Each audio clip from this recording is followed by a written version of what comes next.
So, Jeremy, you guys are representing Brave Books and Kirk Cameron, and you're calling for an investigation of religious discrimination that was purportedly perpetuated by the American Library Association.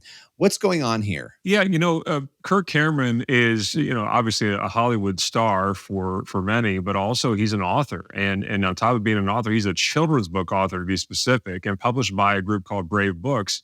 And Kirk has been going around the country for the last year, reading his books at various libraries around the country. Now, this is a pretty common practice, and I think we can all remember that many different groups use public spaces like libraries to host events, including reading books. Probably the most prominent and controversial has been the drag queen story hour. Well, Kirk saw that and thought, well, look, I can do that too. And I'd like to be able to do that too. And I think my books are better and certainly better for us. And so he's been doing the same thing. And the response of that has been remarkable.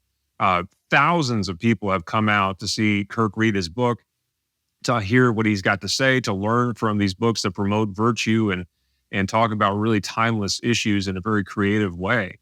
And so that's been going on all over the country. And they've announced plans to have what's called See You at the Library later in August to encourage people to, go to the library and read books, especially books that either Kirk has written or Brave Books has published. And so that's the plan. But apparently the American Library Association doesn't like that. At the recent conference, one of the vice presidents of the American Library Association took a long time to swerve out of her prepared remarks and try to knock over Kirk Cameron. She was very upset that Kirk was trying to be using the community rooms of these libraries around the country and was trying to teach local libraries how to keep Kirk out from that library association.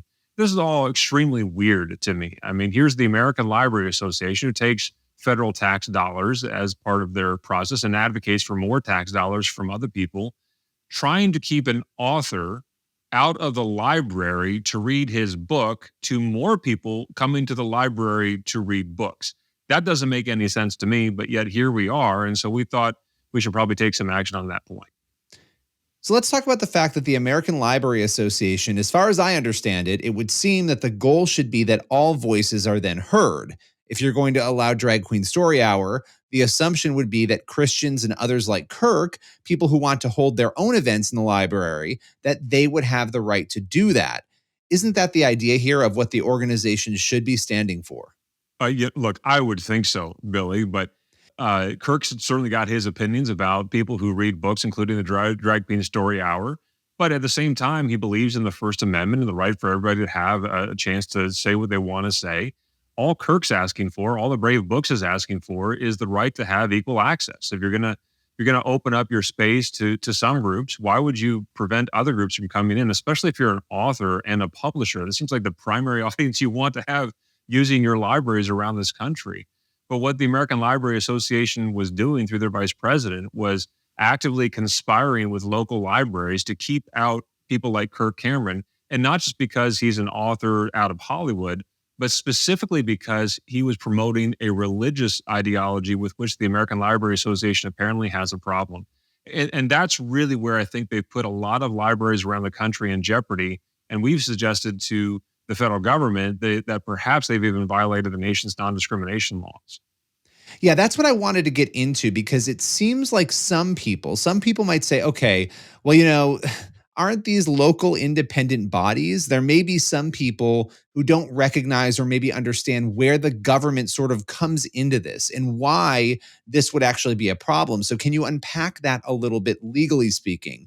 Why, if it's true that they were doing this, that they were discouraging or rather encouraging libraries to prevent Kirk and others like him from speaking out or being present, why, in your view, would that be potentially illegal? Yeah, there's a lot of problems here, not the least of which is that when you accept federal funding, you agree to abide by the federal non-discrimination laws in this country. And so the American Library Association receives a couple $100,000 a year from what's called the Institute for Museum and Library Services. Now, I'll be honest with you, Billy, I didn't even know that was a part of our federal government, but apparently it is.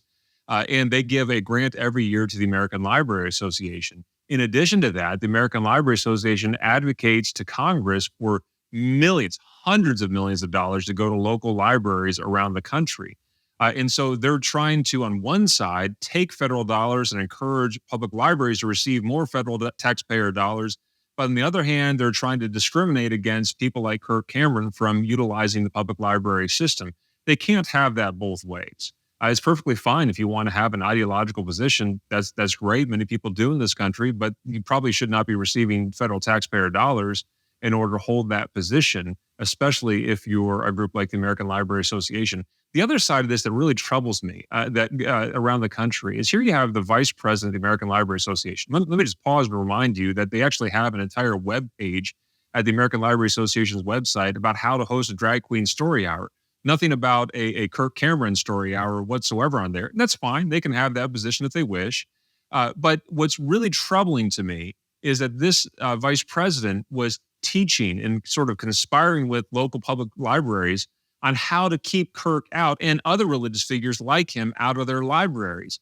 That's all well and good for the American Library Association. If the local public library in your backyard denies Kirk from presenting his book there, the ALA is not going to be the one facing the lawsuit. Your local library is going to be facing that lawsuit. And so what she's actually done has been to put thousands of local libraries, local public libraries in legal jeopardy and taught them how to violate the law and the Constitution by engaging in religious discrimination against authors like Kirk Cameron.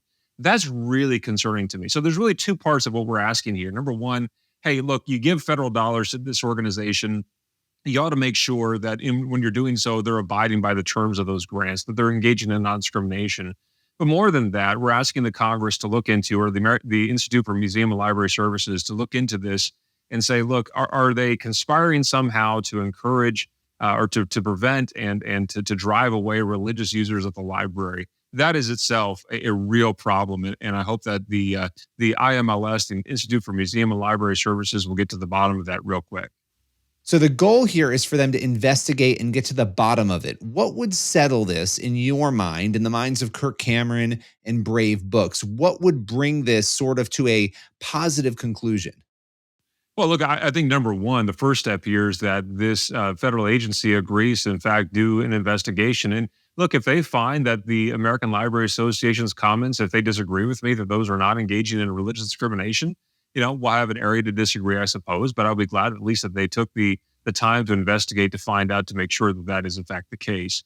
But number two, I think it'd be wise for the American Library Association to issue a statement that says they welcome all kinds of people into the public libraries around this country, including people like Kirk Cameron and publishers like Brave Books. There's absolutely no reason to go on some sort of cancellation tour and try to work with all the public libraries in the nation to drive people away from the library just because they are religious. In fact, that seems to be cutting off your nose to spite your face. There's all kinds of users in this country of our public libraries, and many of those are even on the decline around the country. It seems to me that a lot of religious users are probably are the most inclined to use the public libraries in this country. Why would the American Library Association be trying to keep them away, including people like Kirk Cameron, who's an author? It just, again, as I said at the beginning, it kind of baffles me why the American Library Association, whose job it is to advocate for literacy in the United States at America's public libraries, would be trying to drive away an author who wants to read a book at a library and bring many other people with him to that same library. It boggles the mind. You would assume that you'd want more people reading, more people bringing their kids there, more families there. I mean, that would be the assumption. So what happens if there's no investigation, if the letter goes unanswered? What would be the next step from your perspective? Well, look, I think I'll be very disappointed if that is the case and there's no investigation. But, I could maybe understand that. There's probably some people inside the Institute for Museum and Library Services that shares the same position that the American Library Association does. I think that troubles me even more, and perhaps this administration or the Congress should look into that more closely and make some personnel changes if necessary. But at the end of the day, this falls on the American people. Look, these are your libraries. It's not the American Library Association's libraries. These belong to you, the taxpayers. And so if you want to have Kirk or Brave Books come to your library, well, then invite them and try to set up an event at your local public library. Almost every public library has what's called a community use program, meaning you can use a community meeting room in your library and invite Kirk to come in to read books, his books, to your patrons. You should try to do that. And if the library says, no, we don't welcome people like Kirk Cameron in here because he's religious, well, go to firstliberty.org and let us know. We'd be happy to remind them about what the law actually says on that point. They cannot engage in religious discrimination by excluding people whose ideology they disagree with when it comes to religion. Well, as always, I appreciate you taking the time and their event on August 5th. It's going to be really interesting to see how that all plays out. Yeah, another thing that people can do is to go to bravebooks.com, I think it is, to look into how they can bring one of those reading events to their area. But, perhaps a board member of your local public library, they're probably paying dues to the American Library Association. Perhaps this is something that the local public library should reconsider. If the American Library is going to target people of faith and try to prevent them from accessing the library, especially publishers and authors of faith, then perhaps the local taxpayer dollars should be redirected elsewhere. Yeah, well, there's actually another question. I know that this is a piece of the puzzle. It feels like we're sort of living in this time right now where people are really waking up. People of faith, they're stepping out, they're speaking up, they're taking bold steps in a number of different arenas. And we're even seeing the courts, better handle these issues. They're taking up religious freedom cases. We've seen the Supreme Court issue various decisions that have affirmed and upheld religious freedom in the First Amendment. And so before you go, just one last question for you. When you look ahead, considering where we are in these battles that are unfolding before us, are you optimistic? Are you pessimistic about the future of religious liberty in America? Where do you stand? I'm very optimistic, Billy. Look, we've got more freedom in terms of free exercise of religion than we've had in our lifetime. We've had some great decisions come down by the Supreme Court, erasing some really awful decisions that always punish religion. It was almost as if for years that the government had that little paddle that you use at the game of whack-a-mole. And anytime religion would pop up in the public square, they whack it on the head to get it back underground. That's gone. The government doesn't have that stick, that paddle anymore. Instead, the Supreme Court has time after time after time in the last 4 or 5 years reminded the American people that the First Amendment means what it says, that Congress, and then by extension, every governmental actor in this country, has no business punishing people of faith, preventing them from accessing public places like community rooms and public libraries, has reminded them that, it's okay for students to see people engage in religious activity, like Coach Kennedy taking a knee after a football game, and so on, in so many different ways where religion has been put back into its proper preferred space in this country, protecting its important role in the life of a nation like this. So I'm very encouraged about what the future means, but I'm encouraged only this far. We've got a whole bunch of wins. Now it's time for people of faith and those who support the First Amendment's free exercise provisions to act like winners, to go back and say, hey, listen, this belongs to us as American people. We're going to practice it. And so take the wins that the Supreme Court has provided us and live with the confidence that it provides. We are now more free than we've been in our lifetime. Well, I appreciate your time, as always, breaking it all down for us, and I'm looking forward to speaking with you again sometime soon. Thanks, Billy.